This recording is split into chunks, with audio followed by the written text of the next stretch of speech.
What is the oldest religion in the world? This seemingly simple question carries a depth that spans millennia of ancient history, forgotten peoples, and silent traces of spirituality. In this video, two direct answers will be given. No stalling, no detours. But before we get to them, we need to dive into something bigger. A journey that crosses ancient civilizations, manuscripts nearly erased by time, and rituals preserved in stone and silence.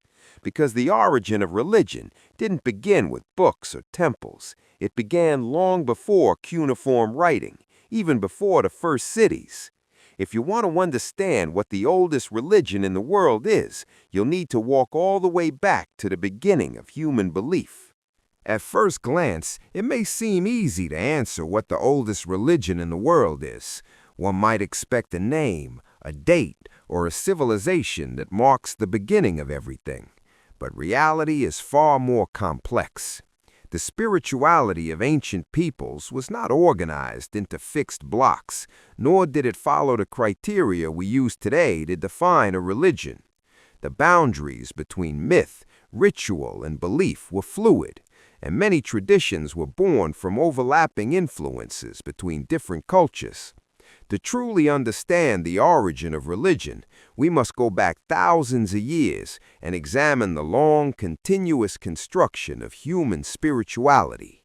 Long before the first civilizations built temples or inscribed their stories onto tablets, humans were already showing signs of something that today could be recognized as spirituality. Around 40,000 years ago, in a cave located in what is now Germany, archaeologists discovered an artifact that would challenge traditional views about the beginning of religion, the Lion Man statue, or Löwenmensch. Carved from mammoth ivory with remarkable detail, the figure blends human and feline features. The very fact that Paleolithic people took the time to create a creature that didn't exist in nature, a hybrid of man and lion, is a strong indication of symbolic thinking, which is fundamental to the development of spirituality. The Lion Man sculpture doesn't appear to serve any practical purpose. It's not a weapon, nor a hunting or survival tool. This leads archaeologists and scholars of ancient history to associate its function with something immaterial, like rituals or ancient beliefs. For many, it is seen as a totem, perhaps representing a spirit, an ancestral god, or a protective entity. Regardless of the specific interpretation, the object reveals a mind capable of imagining the invisible, of assigning meaning to what cannot be seen.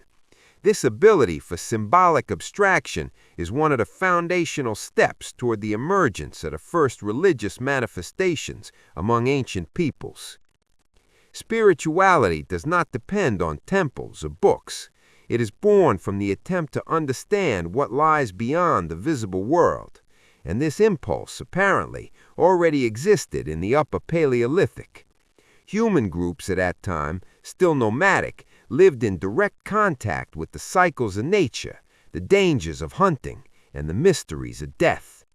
When confronted with the unknown, thunder, darkness, the loss of a loved one, these communities began to search for explanations beyond the physical world. The result was the creation of the first symbols, ritualistic objects, and possibly early rituals. It was in this environment that the foundations of what we now call religion began to take shape. Another important aspect lies in the discoveries revealing the use of pigments like red ochre on objects and cave walls. This pigment, often associated with blood and life, was applied to artifacts, surfaces, and even the bodies of the dead. Its usage suggests symbolic intentions, perhaps for spiritual protection or to signify passage to another existence.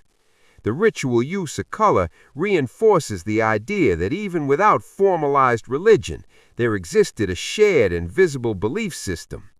These practices mark a crucial moment in the evolution of human symbolic consciousness, an essential step toward the rise of rituals and ancient beliefs. These archaeological traces, found in various regions of the world, showed that spirituality is far older than organized religions. Even before the emergence of cuneiform writing in Sumer or the hieroglyphs of ancient Egypt, hunter-gatherer peoples already seemed to believe in forces beyond human comprehension. The absence of written records does not mean the absence of belief. At this point in history, religion was silent, expressed through symbolism, sculptures, colors, and reverence for death. There were still no named gods or organized mythologies, but the presence of the sacred was already beginning to shape the minds of early humans. The concept of religion, as it is known today, did not yet exist, but the elements that would later define it, rituals, symbols, beliefs, spirituality, were already present, even in rudimentary form. Ancient people showed reverence for what they could not explain. The creation of hybrid images like the Lion Man and the ritual use of color are clear signs of that reverence. It wasn't just art or superstition. It was an attempt to interact with the invisible, to communicate with the unknown through gestures, objects, and practices. This symbolic foundation would become the base for everything that followed: mythology, ancient funerals, organized beliefs, and entire civilizations built upon the sacred. This ancestral spirituality was not limited to Europe. Other regions of the world reveal similar traces. In Indonesian caves, for example, researchers have found cave paintings over 40,000 years old, depicting animals, human hands, and mysterious figures. In Africa, even older evidence of symbolic practices suggests that this spiritual impulse may have accompanied the earliest Homo sapiens from the very beginning. In all these findings, archaeology uncovers traces of a mindset that goes beyond the here and now. And although none of these manifestations can formally be called religion, they represent the first steps on the long staircase that leads to the origin of religion as a human concept. Among the oldest forms of spiritual expression found by archaeology, funerary rituals hold a central place. Long before early civilizations built monumental tombs or developed complete mythologies about the afterlife, ancient peoples were already performing burials filled with symbolism. One of the earliest examples is the Kafez cave in Israel, where human skeletons dated to around 100,000 years ago were discovered. In these burials, the bodies were carefully arranged, accompanied by symbolic objects, and covered with pigments like red ochre, a recurring practice in ancient funerals, widely seen by scholars as a clear sign of spirituality. The use of red ochre, especially in funerary contexts, has been interpreted as one of the first human gestures with symbolic and ritual significance. Its intense color, associated with blood and life, may have represented renewal, protection, or even passage to another realm. Applying this pigment to the bodies of the dead suggests more than mere custom. It implies a collective belief in something beyond physical death. This kind of ritual reveals that even without written mythology or named gods, ancient peoples had consistent spiritual practices, likely shared and passed down within their communities. These acts of farewell were not random. They were intentional, symbolic, and filled with respect for the deceased. Another striking discovery comes from the archaeological site of Sunjia, located in Russia, and dated to around 34,000 years ago. There, two skeletons of children were buried side by side, surrounded by more than 10,000 ivory beads, finely crafted spears, and other carefully placed objects. The complexity and care involved in these burials indicate that those children held a significant place in their community and that their death was honored through a detailed ritual. This was not merely the disposal of a body, it was a collective symbolic act, likely tied to ancient beliefs about the continuation of existence, spiritual protection, or return to the sacred. These funerary rituals reflect an invisible structure of belief, a deep spirituality, even without written texts. Ancient peoples left no explanations for what they believed, but their actions speak clearly. The way they buried their dead, the objects chosen, the positions of the bodies, and the materials used demonstrate that death was understood as a transition, not a final end. In all of these practices, we find elements that would later become formalized in religions: reverence for the dead, rituals of passage, spiritual symbolism, and belief in an existence beyond the physical. All of it points to a religious origin rooted in everyday gestures of farewell. Archaeology finds in these ancient funerals one of the most solid ways to trace the spirituality of early peoples. Even without gods represented or temples built, the burials show that death was viewed as something more than just a biological event. Many researchers argue that in these moments of loss arose the first existential questions, and with them, the first myths, rituals, and beliefs. The organization of these funerals, the care for the bodies, and the investment in symbolic goods revealed that these communities already had a notion of transcendence.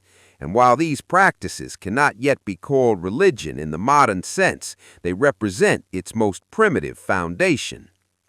These findings also challenge the idea that the first religions emerged only with writing or the rise of major civilizations. Spirituality is recorded in bones, tools, pigments, and the positioning of the buried. It exists in every object left beside a body, in every ritual gesture performed in the face of death. The belief in the invisible, the symbolic, the transcendent, all of this existed long before the written word. The origin of religion is therefore deeply connected to how human beings have dealt with death since ancient times. These ancient funerals are silent witnesses of that ancestral spiritual journey. From north to south, from east to west, the practice of symbolic burial spread across different ancient peoples. From Europe to Asia, through the Middle East and parts of Africa, archaeologists find similar evidence: elaborate burials, votive objects, pigments, ritualistic body positions. This recurrence suggests that spirituality was not an isolated phenomenon, but a universal human response to the mystery of death. And by observing these funerary rituals around the world, it becomes clear that religion did not arise as a sudden invention, but as a slow, collective, and symbolic construction, marked from the very beginning by gestures of reverence, symbolism, and deep beliefs about what lies beyond. Among the most significant transformations in the history of human spirituality is the shift from mobile, scattered symbolic practices to the construction of fixed sanctuaries. This moment marks when spirituality ceased to be merely an individual experience or an intimate ritual gesture and began to occupy a defined physical space shared by a community. One of the most striking examples of this transition is Göbekli Tepe, located in present-day Turkey and dated to around 11,500 years ago. Considered by many archaeologists as the oldest temple in the world, the site predates agriculture, animal domestication, and the formation of the first cities, raising profound questions about the role of religion in the organization of ancient peoples. Göbekli Tepe was not a dwelling, nor a trade center. Everything at the site points to a ritualistic function. Its T-shaped pillars, carved with animals such as foxes, boars, snakes, and vultures, were not placed randomly.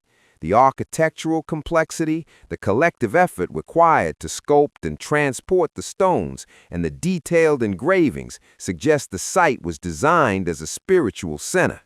This is a crucial fact.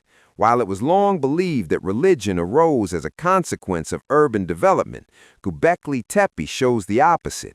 Religion, expressed through ritual and collective symbolism, may have been the very trigger for the formation of fixed communities.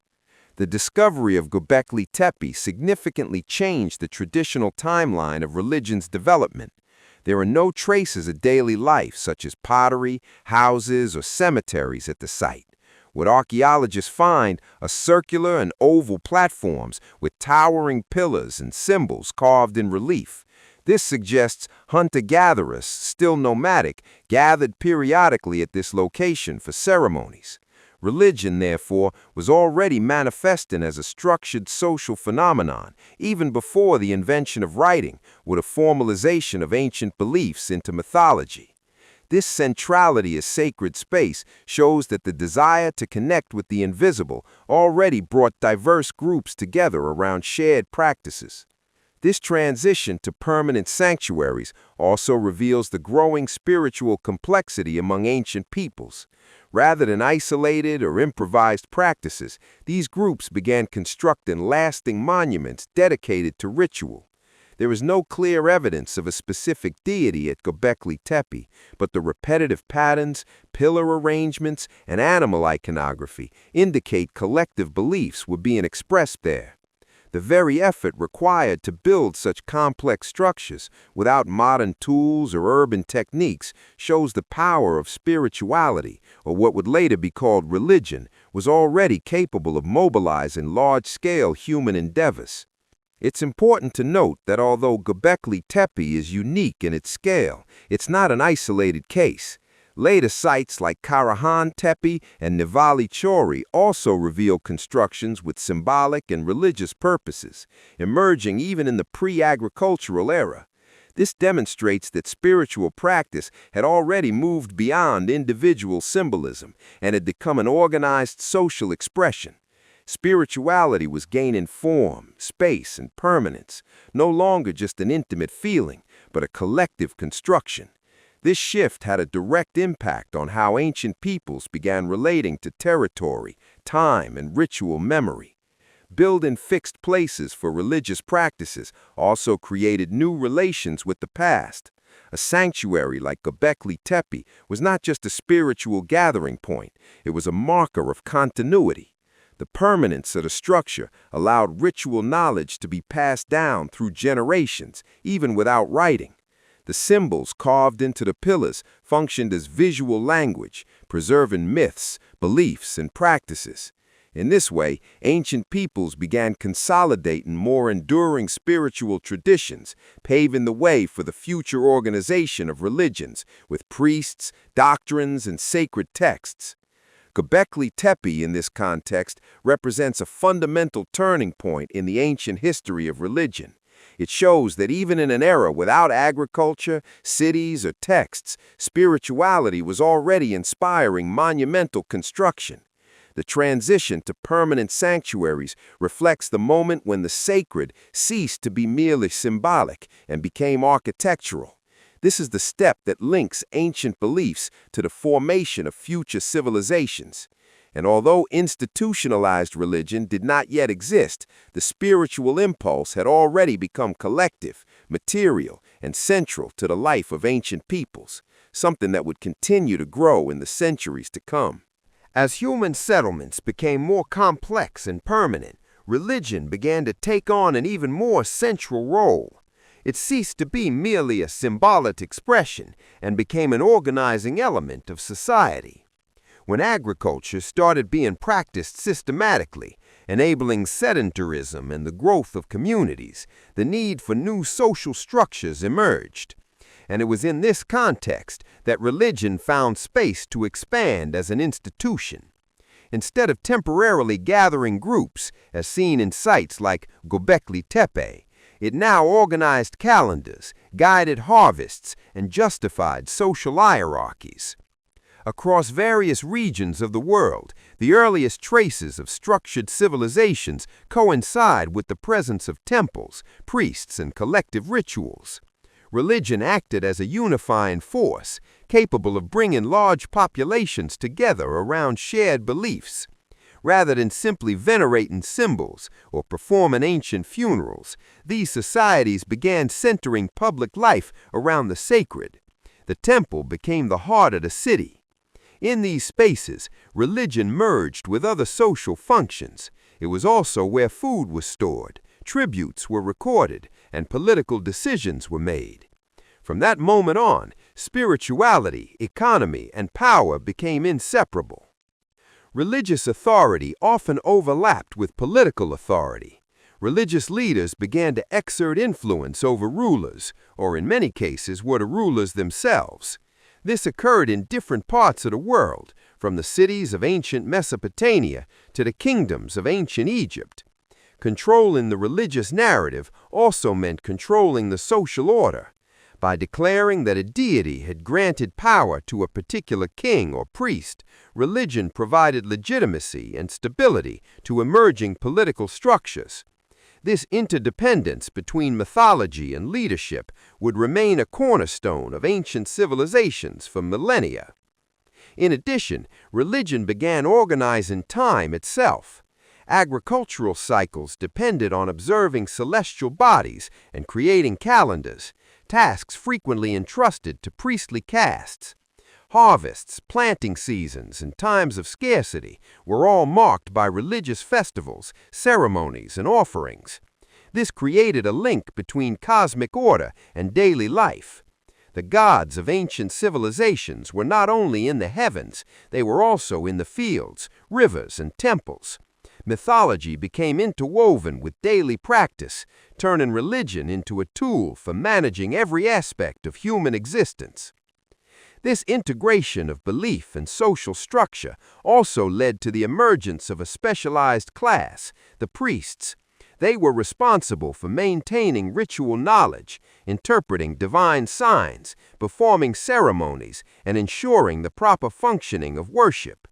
Over time, this caste began to accumulate technical knowledge, from medicine to astronomy, concentrating both information and power. Religion, therefore, not only united the people around ancient beliefs, but also centralized access to knowledge and decision-making. The temple became a school, hospital, archive, and political center, a synthesis of communal life in the earliest urban settlements. With population growth and the emergence of cities, religion became increasingly institutionalized. Doctrines began to form, myths grew more elaborate, and deities gained names and specific functions. Ancient beliefs were systematized and turned into teachings that explained the origin of the world, humanity's place in the cosmos, and the rules of coexistence. In this way, religion helped maintain order in increasingly large and diverse societies. By defining what was permitted or forbidden, the sacred assumed a normative role, not only spiritual but also social. And with this, religion secured its place as the foundation of ancient civilizations.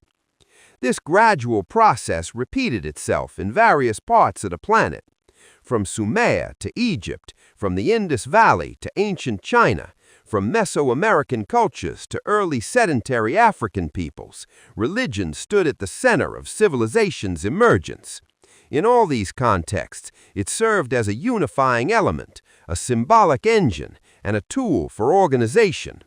Spirituality, which had once been expressed through sculptures like the Lion Man or in ancient funerals, was now shaping entire cities. And from this point forward, religion would no longer be just a cultural manifestation. It would become the backbone of the entire civilizational project. The transition from oral tradition to writing represented a decisive milestone in the history of religion. For the first time, beliefs, rituals, and myths no longer depended solely on collective memory and began to be fixed in permanent records. This process began in the region of Mesopotamia, more specifically in Sumer, considered one of the oldest civilizations in human history. Around 3000 BCE, cuneiform writing emerged, a system based on signs impressed onto clay tablets, and with it came the first religious texts ever recorded in a concrete form. Spirituality, which had previously manifested only through symbols and rituals, now gained written expression. The earliest cuneiform tablets were associated with administrative purposes, such as tracking grain, taxes, or property. But as the system developed, it began to document deeper aspects of Sumerian life, including mythology, gods, and rituals. tablets have been found describing offerings to deities, prayers, hymns, and even laws rooted in religious authority. These records show that religion already played a central role in daily life. More than belief, it represented order, justice, protection, and structure. Writing thus served to preserve these functions and ensure their transmission across generations. Among the principal gods of Sumerian religion were Anu, the god of the sky and head of the pantheon, Enlil, lord of wind and authority, and Inanna, goddess of love, fertility, and war. These names appear repeatedly in tablets, accompanied by descriptions of their attributes, mythological narratives, and instructions for worship and festivals. The texts did more than name the gods. They organized their hierarchies, defined their domains of influence, and established their temples. In this way, religion moved beyond symbolic experience and became a complex, organized structure transmitted with precision through written manuscripts. The role of priests was also strengthened in this context. With mastery of writing, temples became centers of textual production. Scribes recorded priestly interpretations, preserved ritual formulas, and composed hymns and myths that reinforced both religious authority and political power. Cuneiform writing, in this sense, did not merely document religion, it actively shaped it. Divine narratives were molded to fit the social, political, and economic needs of each Sumerian city-state, highlighting the deep connection between religion, governance, and culture in ancient civilizations. The Sumerian temple was not only a spiritual space, but also an administrative and educational center. Beyond religious practices, it concentrated economic organization, the training of scribes, and the management of communal resources. Clay tablets record offerings, contracts, decrees, and religious calendars, revealing how inseparable religion was from civic life. The act of writing took on a sacred character as it preserved the will of the gods and maintained established order. Writing thus became a sacred tool, sustaining and expanding the spiritual tradition of ancient peoples. These Sumerian religious records also allow for the first time comparative study of mythologies. By analyzing preserved Sumerian myths, scholars can identify direct influences on later traditions such as Babylonian mythology, Zoroastrianism, and even passages of the Hebrew Bible. The story of the flood, for example, already appears in the Epic of Gilgamesh, one of the oldest texts in human history. This continuity between civilizations shows how writing enabled not only the preservation of religion, but also its transmission and transformation over time. Sumer thus became a textual starting point for many ancient beliefs of the Near East. The emergence of cuneiform writing in Sumer therefore marks the beginning of documented religion. Spirituality, which for millennia had been transmitted through gestures, monuments, and rituals, was now fixed in manuscripts. These records consolidated names, myths, and rituals, gave identity to deities, legitimized priestly authority, and allowed belief to transcend the limits of oral tradition. From Sumer onward, religion existed not only in memory and practice, but also in text, inaugurating a new chapter in ancient history where faith could be read, copied, reinterpreted, and preserved across generations. In ancient Egypt, religion did not merely coexist with political power, it was the very foundation upon which the state was built.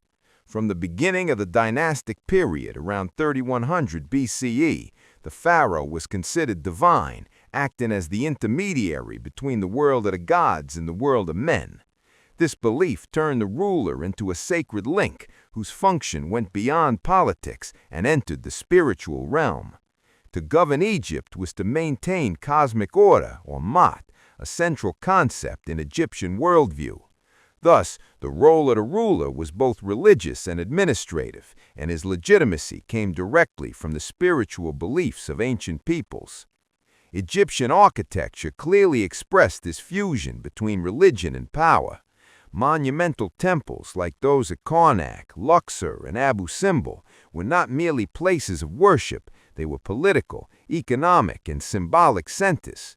Priests performed daily rituals there to maintain divine favor and ensure the kingdom's stability. Offerings, prayers, and processions were not private acts, but state-organized events. The entire state apparatus was connected to religious practices, and the resources used in temples came from tax collection, agricultural surpluses, and elite donations. Religion, in this way, sustained the administrative engine of Egypt. Hieroglyphic writing played an essential role in this process. By recording hymns, myths, prayers, and divine genealogies on the walls of temples and tombs, scribes helped eternalize the presence of the gods in daily life. These manuscripts were not just religious texts, they were instruments of power. By narrating the divine origin of a pharaoh or the deeds of a dynasty blessed by Horus, Isis, or Ra, sacred texts reinforced royal authority. Egyptian religion, therefore, was not only a spiritual expression, it was a complete ideological system in which belief validated sovereignty and justified the ruling structures of ancient civilizations. The Egyptian pantheon was vast and complex, composed of hundreds of gods with distinct and often overlapping functions. Ra, the sun god, held a central position, especially during the Old Kingdom. Horus, associated with kingship, was symbolically embodied in the living pharaoh, while Osiris represented the cycle of death and resurrection. Isis, wife of Osiris and mother of Horus, was worshipped as protector of the family and fertility. This diversity of divine roles allowed various aspects of life to be religiously governed: agriculture, justice, war, birth, death, healing. Everything was under divine control, and the Egyptian state was structured to maintain balance among these forces. The construction of pyramids, beyond their funerary purpose, also reflected the union between religion and authority. The monumental tombs of the pharaohs were not just resting places, but visible symbols of their direct link to the divine world. The Giza complex, with its pyramids aligned with the sky and solar cycles, is the clearest example of this thinking. The careful preparation for the afterlife, with mummies, amulets, and texts like the Book of the Dead, showed that religion in Egypt was not limited to earthly existence. The pharaoh's immortality reinforced his divinity, and his death was merely the beginning of a sacred journey among the gods. The priests, in turn, formed a powerful elite within the Egyptian system. With vast estates, regional autonomy, and mastery in knowledge such as astronomy, medicine, and writing, they served as both religious leaders and civil administrators. During periods of weakened central power, such as the First Intermediate Period, priests even rivaled pharaohs in city governance. This influence reinforces religion's role as a pillar of stability and at the same time a strategic political force. Faith was inseparable from governance, and temples functioned as centers of both spiritual and material command for the ancient peoples of the Nile. In ancient Egypt, religion was not just belief, it was a total structure that organized space, time, power, and the afterlife. Daily rituals, hymns recorded in manuscripts, temple processions, and ancient funerals were not peripheral, they were the very center of Egyptian life. Egypt was built upon this solid religious foundation, which endured for millennia almost unchanged, and it was this model in which spirituality, writing, architecture, and politics were tightly interwoven that defined how religion could shape an entire civilization, serving not only as a link to the divine, but as the organizing axis of the entire ancient world. Despite the importance of written records in preserving beliefs, not all religions of antiquity managed to maintain historical continuity. Several religious systems left behind mythologies, manuscripts, and well-documented monuments, yet disappeared over time as living traditions. These religions, though fundamental to their peoples, did not survive the pressures of invading empires, cultural replacement, or internal societal change. The end of a religion does not mean it lacked historical or spiritual value. It simply means its continuous practice across generations was broken. What remains are memories preserved in stone, text, and archaeology, but no longer in daily faith. A significant example is the religion of the Hittites, a people who dominated parts of Anatolia between the 17th and 12th centuries BCE. With a vast pantheon influenced by both Mesopotamian and local traditions, the Hittites left clay tablets recording myths, hymns, rituals, and laws. Documents like the myth of Kumarbi depict complex narratives about divine origins and celestial conflicts. Yet despite this textual richness, the Hittite religion vanished with the collapse of the Hittite Empire and the political reconfiguration of the region. Their temples crumbled, their priests vanished, and their beliefs ceased to be transmitted. The religion was lost in time, even as its words remained. The religion of the Canaanite peoples is another striking case. Located in the Levant, the Canaanites had a robust mythology featuring gods like El, Baal, Asherah, and Anat. Much of what is known about this tradition comes from the Ugaritic texts discovered at Ras Shamra in modern-day Syria. These cuneiform manuscripts reveal a structured theology, seasonal rituals, agricultural festivals, and a rich cosmology. However, with the advance of neighboring empires and the rise of monotheistic religions like Judaism, Canaanite worship was gradually abandoned. Their deities were absorbed, reinterpreted, or rejected, and their ritual structure dissolved. What remains are textual fragments and archaeological references. There is also the case of the Mitanni religion, a people of Indo-Aryan origin who occupied parts of Mesopotamia and Syria around the 15th century BCE. Curiously, their texts mention gods that would later appear in the Vedic pantheon, such as Mitra, Varuna, and Indra, but in a context distinct from later Hinduism. Despite this connection, the Mitanni religion disappeared without direct continuity, absorbed by Assyrian and Babylonian cultures. The names of the gods survived in other traditions, but the original rituals, myths, and worship practices were lost. This reinforces the idea that even with preserved documents, a religion may not withstand time if it lacks a practicing community. Another relevant example is the religion of the Etruscans, a civilization that flourished in the Italian peninsula before the rise of Rome. The Etruscans had a deeply ritualistic religious system involving divination, reading of entrails, and interpretation of natural signs. Their gods, like Tinia, Uni, and Minerva, formed a unique pantheon, though with Greek influences. Texts, decorated tombs, sacred art, and inscriptions attest to this structured belief system. However, with Roman expansion and cultural assimilation, Etruscan religion was absorbed. Some of its elements were incorporated into the Roman system, but its original ritual and theological core vanished, ending another tradition that left texts but no continuity. These examples show that having sacred texts or religious monuments doesn't guarantee the survival of a tradition. Continuity depends on complex historical, social, and cultural factors, generational transmission, political acceptance, resistance to conquest, and internal adaptability. When a religion loses its base of practitioners, even the most detailed manuscripts become archaeological artifacts, valuable for understanding history, but detached from direct spiritual experience. Writing preserves, but it doesn't bring to life on its own. It is the living use of tradition that keeps a religion in motion, and not all were able to sustain that flow through time. The study of these ancient religions with texts but no continuity offers an important perspective on both the fragility and resilience of human belief systems.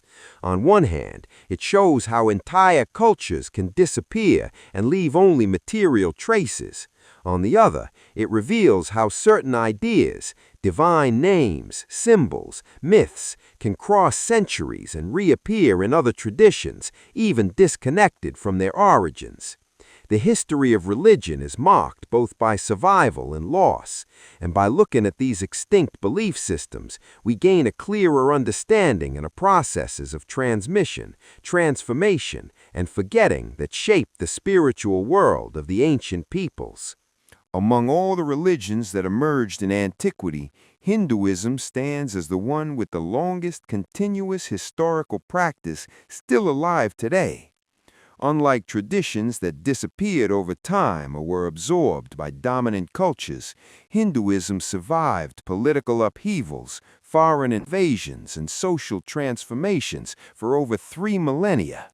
Its oldest textual foundation is the Rig Veda, a collection of hymns composed between 1500 and 1200 BCE in Vedic Sanskrit, transmitted orally for centuries before being written down. This body of texts not only marks the beginning of the Hindu religion, but also the birth of the Vedic tradition, which would profoundly shape spirituality in India and other parts of Asia. The Rig Veda contains over 1,000 hymns dedicated to various deities, many rooted in a cosmology based on the interplay between natural and spiritual forces. Among the most frequent gods are Indra, associated with war and storms; Agni, the fire god and messenger between humans and gods; Mitra, linked to order and friendship; and Varuna, who represents cosmic law and moral oversight. These hymns were recited during complex rituals involving sacrifices, chants, and sacred formulas. The precise repetition of verses, preserved through oral tradition, ensured that the religious structure remained intact even before the texts were written down. In this context, the spoken word was sacred, and its sound carried spiritual power. Although the oldest surviving manuscripts of the Rig Veda are from the medieval period, the original content's dating is widely accepted through linguistic analysis, comparison with other Vedic texts, and archaeological findings. Archaeology shows that practices described in the hymns, such as fire offerings, communal rituals, and social organization by caste, were already present among Indo-Aryan communities in the northwest of the Indian subcontinent. Even without direct inscriptions from the early Vedic period, material evidence and the rigor of oral transmission support the authenticity and antiquity of the Rig Veda as a foundational text of a still-practiced religion. This continuity is also reflected in sacred spaces. Hindu temples still active today, such as those in Varanasi or Kanchipuram, occupy worship sites that date back thousands of years. Religious practices like fire rituals, Vedic recitations, and offerings to ancestral deities maintain a direct connection to the Rig Veda's hymns. Even with the emergence of new gods and philosophies within Hinduism, such as Shaivism, Vaishnavism, or Shaktism, the tradition's core structure remained rooted in Vedic origins. This makes Hinduism a living bridge between the modern world and the spirituality of ancient peoples, preserving not only the texts, but also a continuous religious experience over millennia. Another aspect that reinforces this longevity is Hinduism's ability to adapt without losing its identity. It successfully integrated cultural elements from different eras and regions without breaking from its sacred foundation. During Persian, Greek, Muslim, and British rule, Hinduism preserved its core rituals and maintained textual transmission through oral and written tradition. Historical changes did not erase its identity, but enriched it with layers of interpretation and renewal. This spiritual resilience ensured that Hinduism withstood external pressures that caused other traditions to vanish. In this process, the Rig Veda remained the symbolic and ritual root of the Hindu tradition. The continuous existence of Hinduism, anchored in the Rig Veda, allows scholars and practitioners to trace a direct line between the remote past and present-day religion. It's the only spiritual tradition in the world that maintains an unbroken relationship with a text composed over 3,000 years ago. No other known religion with surviving manuscripts preserves such a degree of liturgical, symbolic, and communal continuity. For this reason, when seeking to identify the oldest living religion with traceable historical foundations, Hinduism holds this singular position. It did not merely survive, it remained alive, practiced, interpreted, and revered from the Vedic age to the present day. When discussing the oldest living religion with a textual basis, Judaism inevitably stands alongside Hinduism. Both are ancient religious traditions still practiced today, with sacred texts that have profoundly shaped the spiritual history of humanity. However, there are important differences between the two paths when considering chronology, the origin of texts, and the process of transmission. Like Hinduism, Judaism maintains an impressive religious continuity, but its earliest texts appear in historical contexts later in the hymns of the Rig Veda. This comparison is not meant to weigh spiritual significance, but to understand the timeline of documentation and religious practice. The oldest known manuscripts related to the Jewish tradition are the Dead Sea Scrolls, dated to around 300 BCE. These texts include copies of books from the Torah, commentaries, community rules, and other religious writings preserved in caves near Qumran. The oldest content in the Hebrew Bible, especially the first 5 books, known as the Pentateuch or Torah, is traditionally attributed to Moses, with probable origins between 1100 and 800 BCE, although the final compilation occurred in stages over centuries.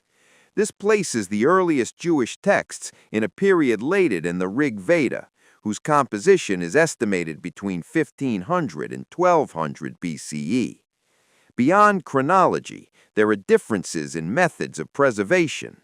While the Rig Veda was transmitted orally with remarkable phonetic precision for millennia before being written, Jewish texts were organized by scribes and editors who compiled various oral and written traditions over time.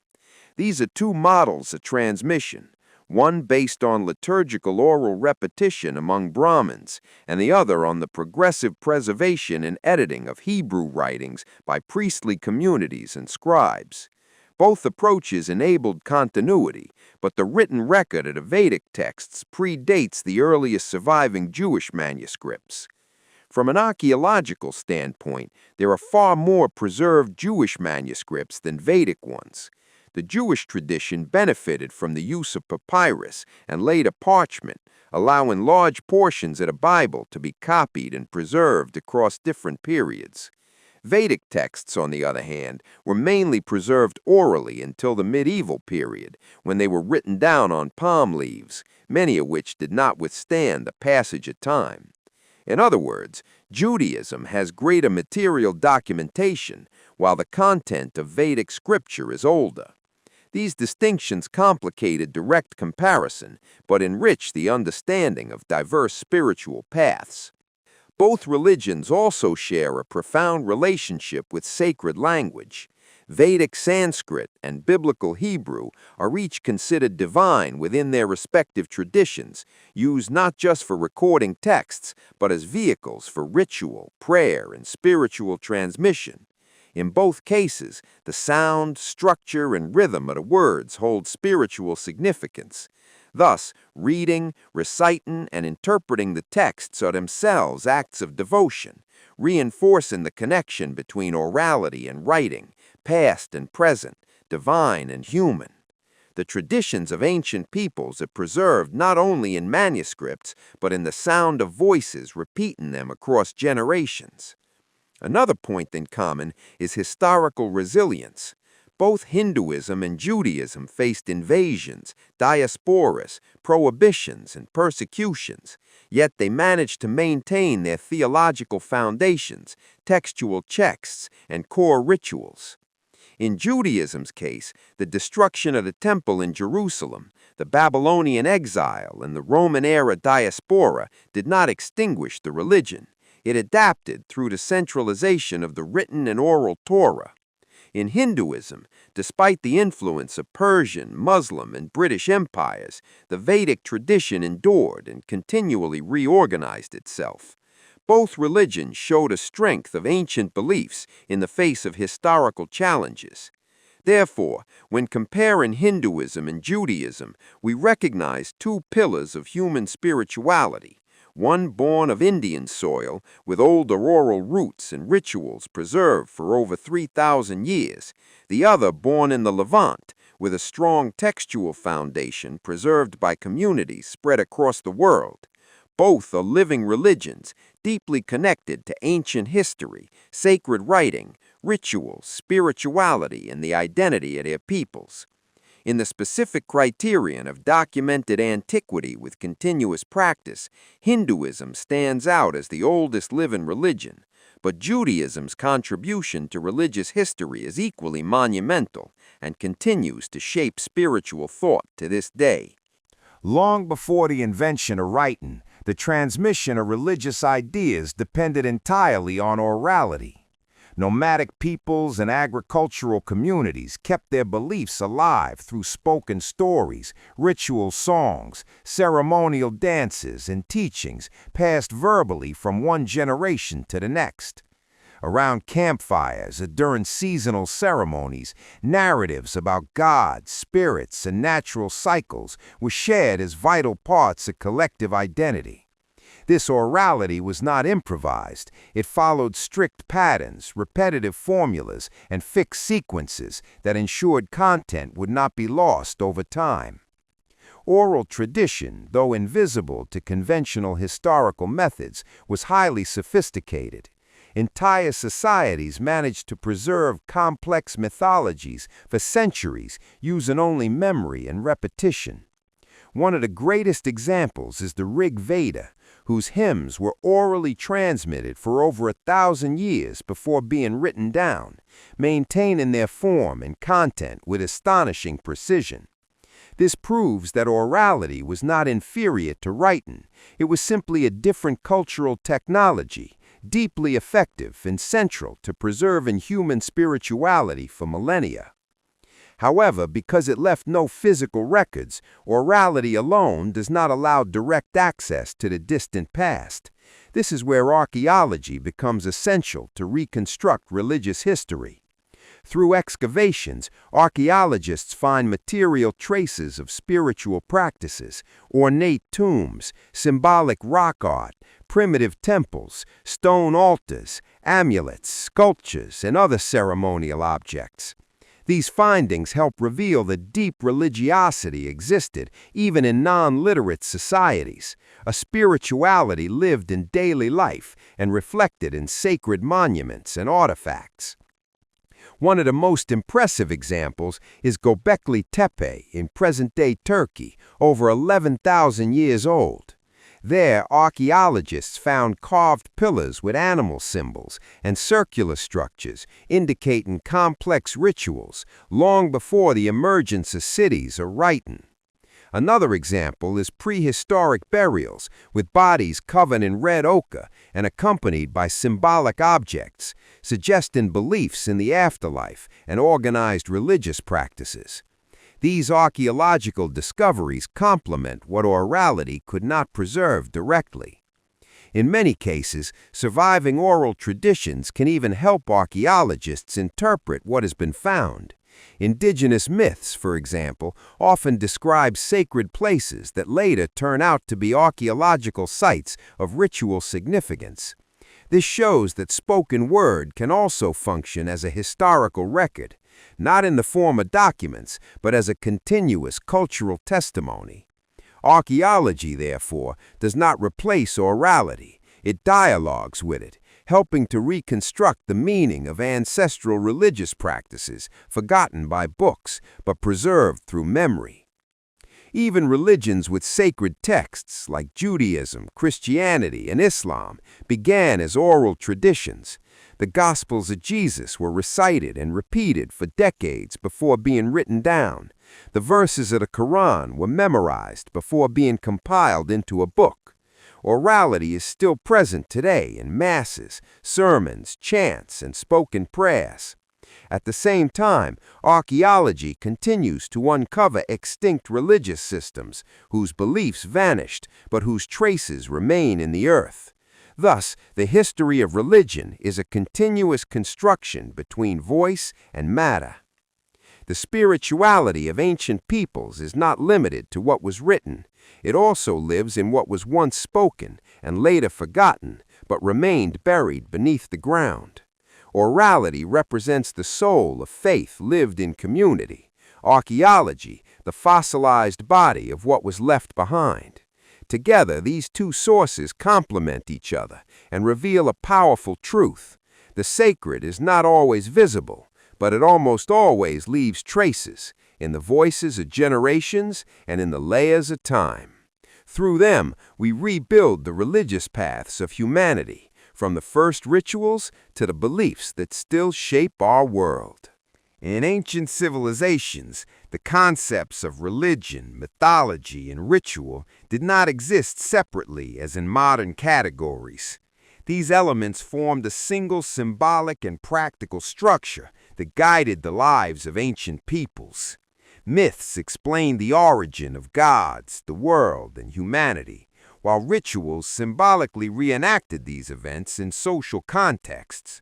Religion, in turn, encompassed both narratives and practices, functioning as the axis that connected the divine to everyday life. Nothing was done outside this integrated system. Planting, dyeing, or ruling all had mythical foundations and spiritual function.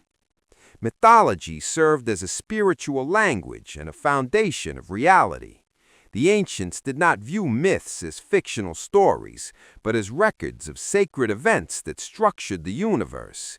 They were tales of cosmic battles, divine births, pacts between gods, and natural cycles, transmitted orally or inscribed on temple walls. These myths were not confined to the narrative realm. They were enacted through rituals. Each offering, chant, and ritual gesture repeated sacred actions attributed to the gods, reaffirming the connection between the community and the spiritual order of the cosmos. Rituals played the role of maintaining balance between the visible and invisible worlds.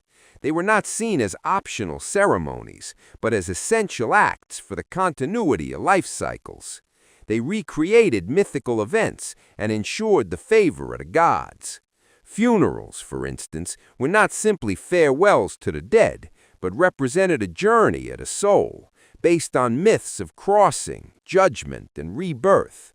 The objects buried, the colors used, and the gestures of the priests all followed a cosmology. Performing a ritual correctly meant maintaining the spiritual stability of the world. Archaeology reinforces this view by revealing a constant fusion between religious symbols, mythical narratives, and ritual practices. Mesopotamian temples contain cuneiform inscriptions that mix hymns, divine decrees, and magical formulas. In ancient Egypt, reliefs and hieroglyphs depict scenes of gods interacting with pharaohs during official rituals. In both cases, texts and images do not separate belief, action, and myth. Each element refers to an integrated view of the sacred. The records found serve not only as historical documents, but as direct manifestations of a functioning spiritual system. Priests occupied a central place in this interconnected system. They not only led rituals, but also preserved myths and interpreted divine signs. They were mediators between the human world and the world of the gods, holding both religious and administrative authority. In some cultures, such as the Egyptian, the ruler also fulfilled this role. The pharaoh was considered divine, and his actions had cosmic implications.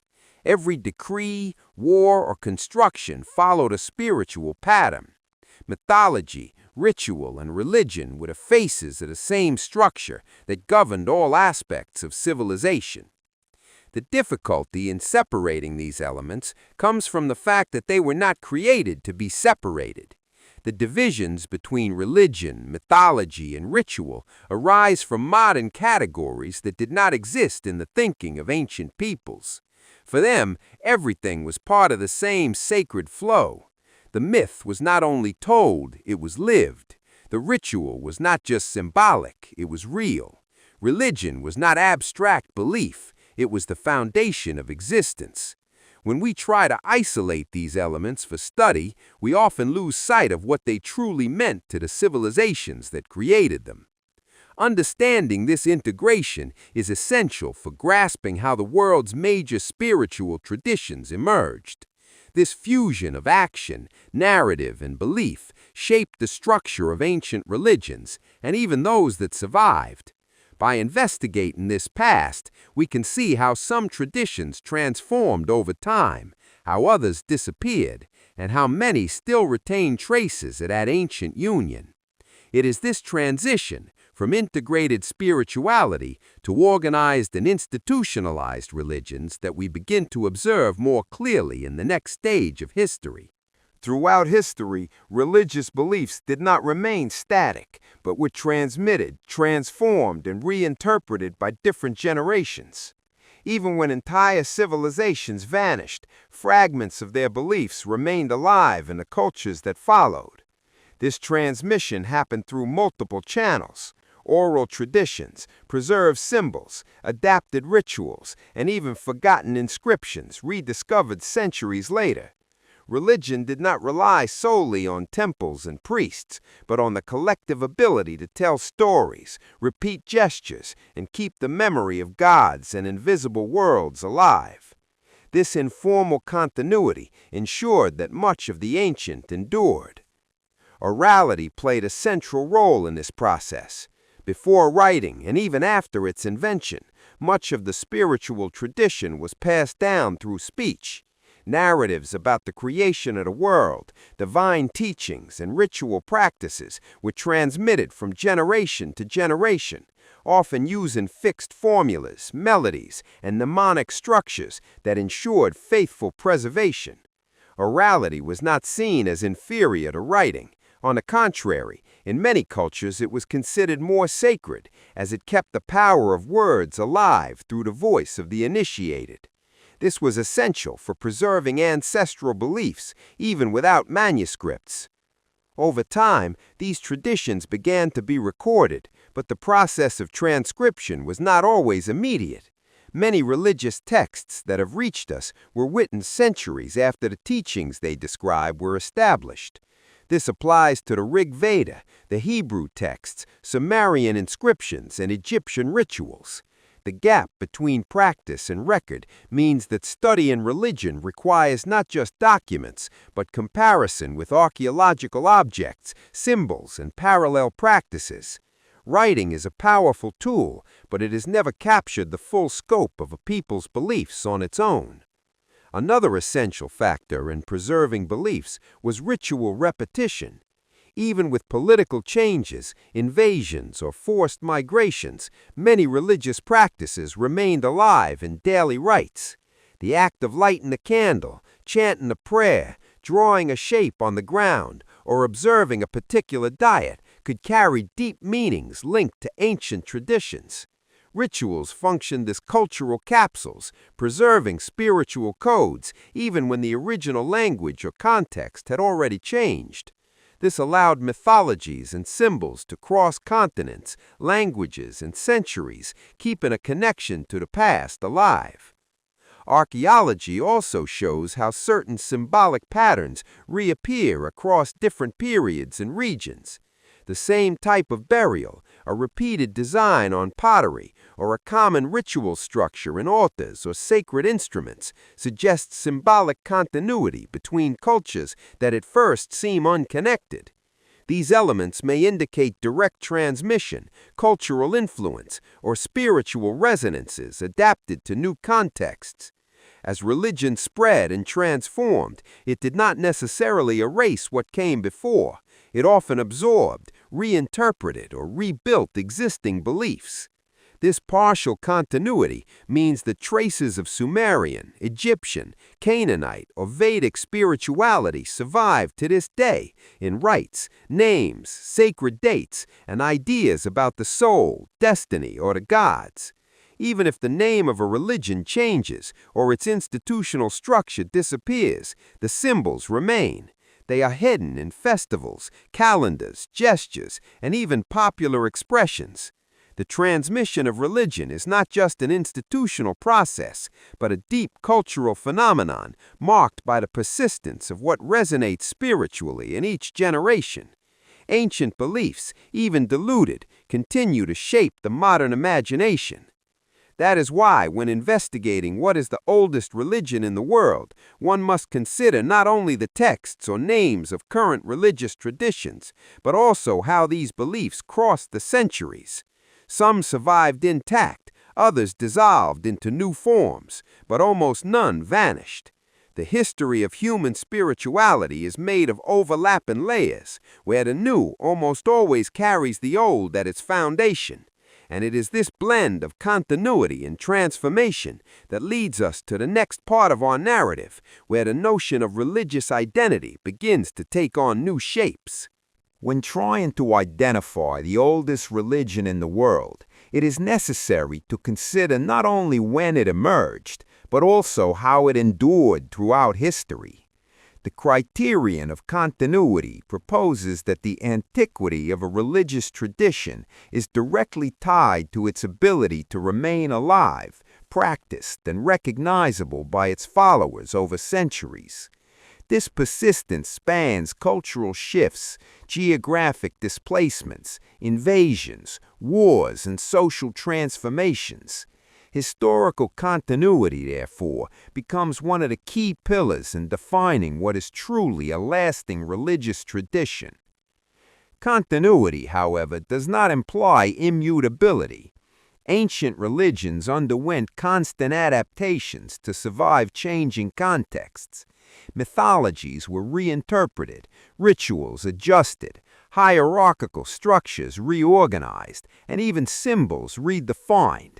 Still, some core elements remain stable: the preservation of sacred texts, the worship of specific deities, the practice of essential rites, and the collective memory shared across generations. This deep structure allowed the tradition to remain recognizable, even in different forms, maintaining a line of identity over millennia. Hinduism offers a prominent example of this type of continuity. Despite numerous philosophical schools, internal subdivisions, and influences from other cultures, Hinduism has preserved liturgical practices, festivals, texts, and rituals directly linked to the Vedic period. The Rig Veda, for instance, is still recited in specific rituals today. Symbolic elements like the sacred fire and the repetition of mantras maintain direct connections with the ancient peoples of the Indian subcontinent. This persistence, though flexible, upholds an identity that traces back more than 3,000 years of uninterrupted practice. Judaism also illustrates this idea. Despite periods of dispersion, persecution, and internal transformation, the Jewish tradition has preserved the use of the Torah, the cycle of religious festivals, circumcision, and Hebrew as a sacred language. Jewish communities around the world continue to recognize a shared spiritual origin. Even with branches like Orthodox, Reform, and Conservative Judaism, the core identity has remained intact. This continuity is reinforced by the commitment to historical memory and the rigorous transmission of texts, rituals, and teachings from one generation to the next. Community recognition is a central aspect of this process. A religion does not survive only through temples or documents, but by the way its followers recognize their belonging to a tradition rooted in the past.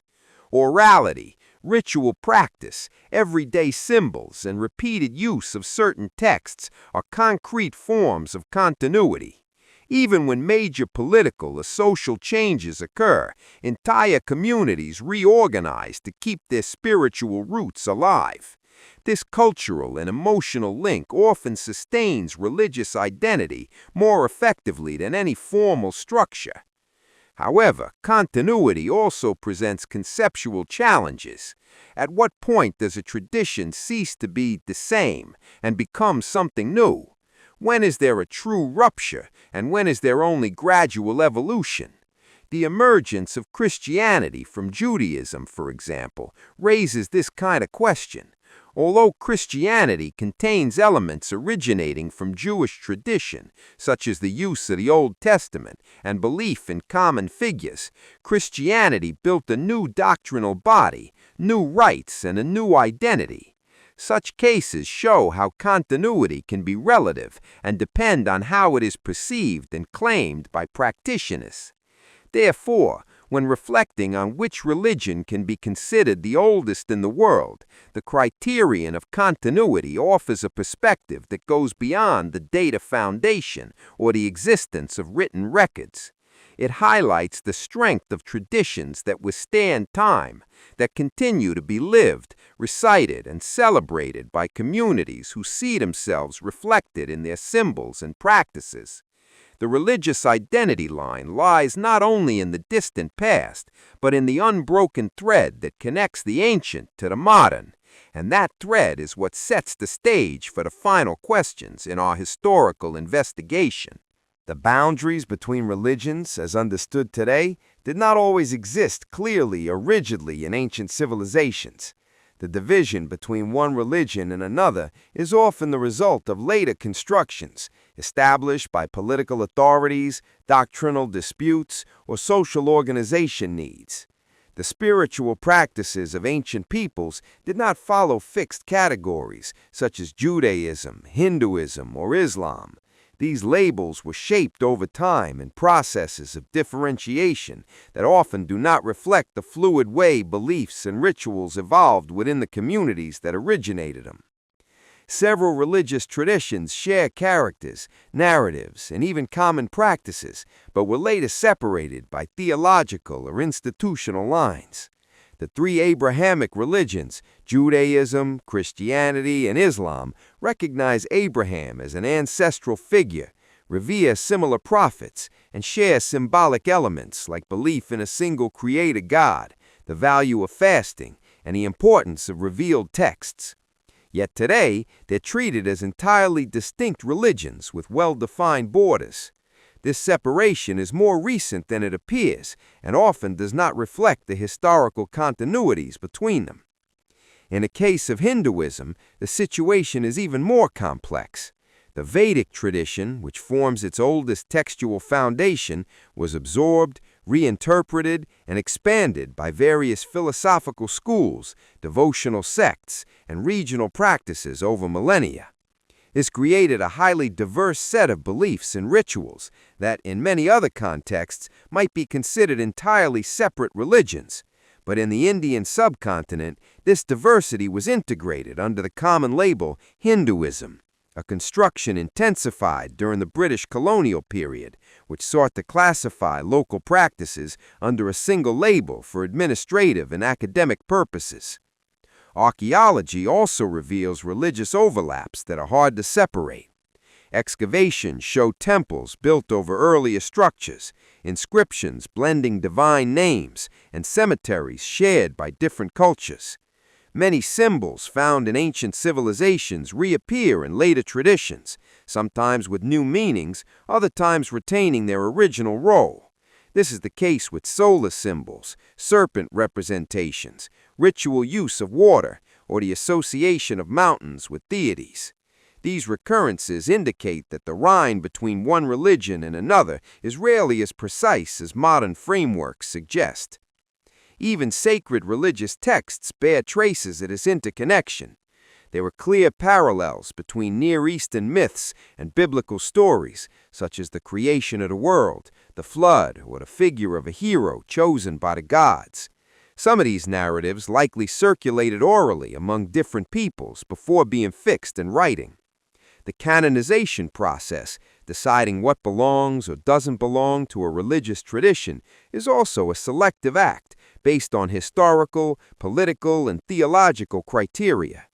By defining what is inside and what is outside, a boundary is created where previously there may have been a shared symbolic field. Religious identity can also change over time without practitioners abandoning their tradition. Internal reforms, liturgical changes, fusions with popular practices, or syncretism with other religions make it difficult to say when something becomes a different faith. Afro-diasporic religions, for example, combine Catholic elements with African beliefs, yet still see themselves as heirs to their original traditions. Similarly, Buddhist monks may incorporate local practices considered outside classical Buddhism, yet fully accepted by practicing communities. Boundaries, in this sense, are mobile and contextual. Recognizing the arbitrariness of religious boundaries does not invalidate existing traditions. It allows us to see them as products of complex historical processes rather than fixed structures from the outset.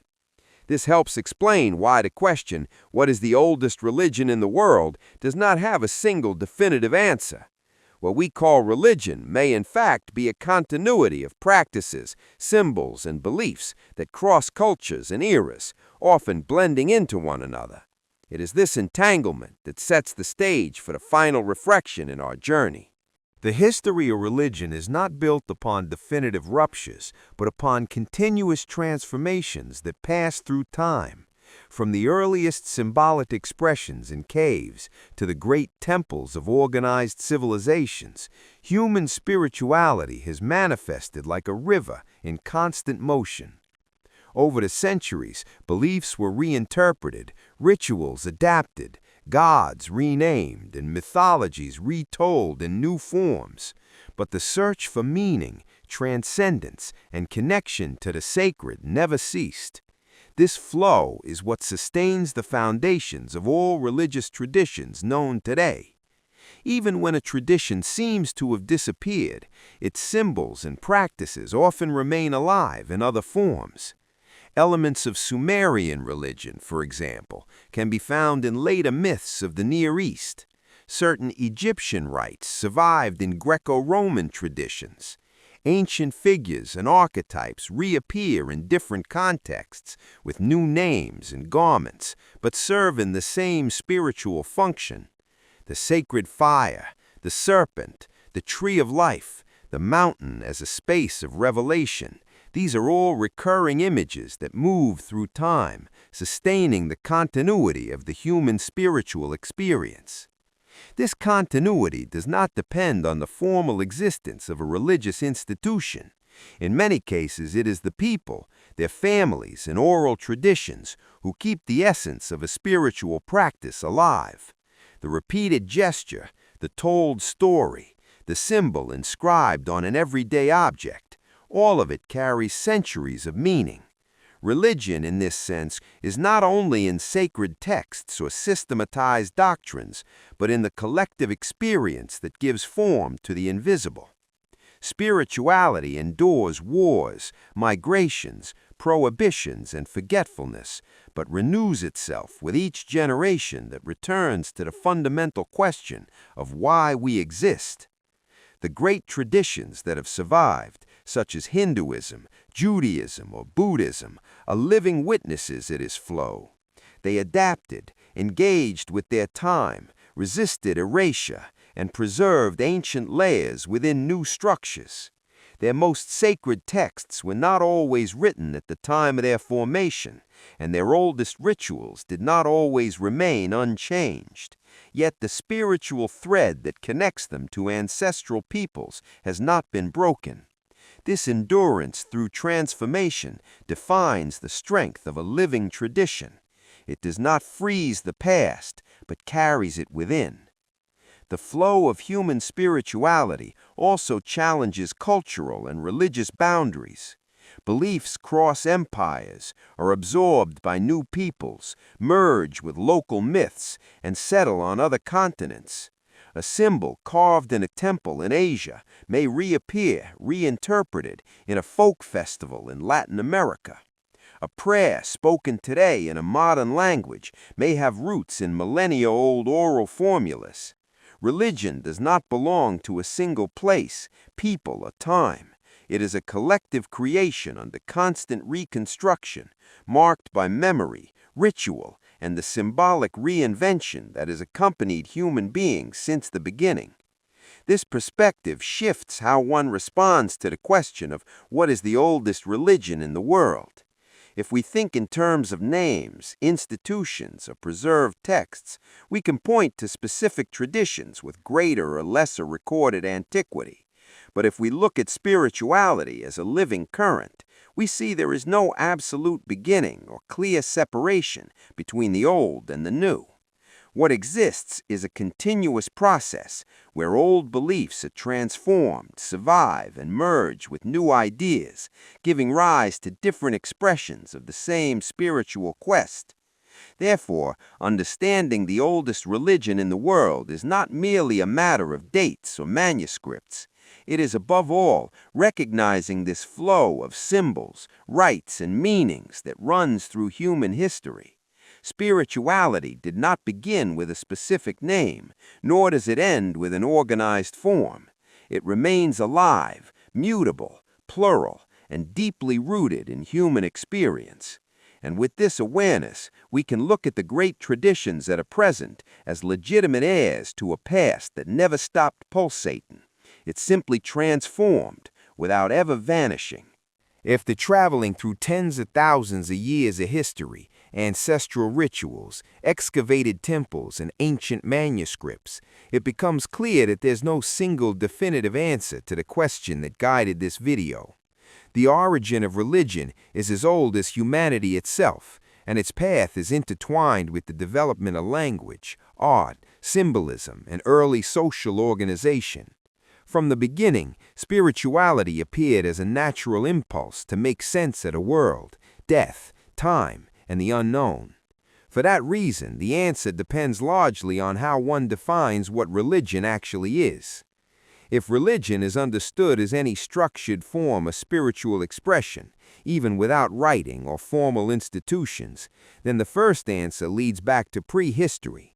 The earliest funerary rituals, symbolic sculptures such as the Lion Man, and the markings left in caves showed that ancient peoples already related to the sacred. These traditions had no formal names and left no doctrines behind, yet they expressed a worldview in which the invisible, the cycle of life, and the presence of death were treated with ritual reverence. This is religion without a name, lost in time but visible through archaeological evidence. If the criterion is the existence of written records, then the most objective answer points to Sumer. It was there, around 3000 BCE, that the first religious texts appeared in cuneiform writing, describing deities such as Enlil, Anu, and Inanna, along with rituals, offerings, and creation myths. Sumerian religion is the first that can be considered organized by modern historical standards. It had temples, priests, written records, and a structured pantheon. Even though it no longer exists as a living practice, it represents the earliest documented example of a formal religion. Finally, if the focus is on the oldest religious tradition still practiced today, with identifiable textual foundations and historical continuity, then the answer is Hinduism. With roots reaching back to the Vedic period, and texts such as the Rig Veda composed between 1500 and 1200 BCE, Hinduism still preserves rituals, mantras, and cosmological concepts derived from that ancient tradition. Its historical continuity and the depth of its sacred texts make Hinduism the oldest living religion in the world. It did not merely survive, it adapted, transformed, and remained a vibrant expression of human spirituality. These three answers, prehistoric spirituality without a name, the written religion as Sumer, and Hinduism as a living tradition, show that the history of religion cannot be reduced to a single definition. Each represents a different dimension of humanity's spiritual journey: ritual instinct, religious organization, and millennia-long continuity. Together, they form a complete picture of a human search for the sacred. The question, therefore, is not only which religion is the oldest, but how religion transforms and endures over time, crossing boundaries, resisting change, and echoing into the present. If you like this video, don't forget to leave a like, subscribe to the channel, and activate the notification bell to receive more videos like this. So that's it. I hope you enjoyed the video. And if you're interested in this kind of topic, take a look at the video about the history of who were the forbidden children of angels and humans in the Bible, which might interest you as well. Thank you very much for watching till the end, and see you in the next video.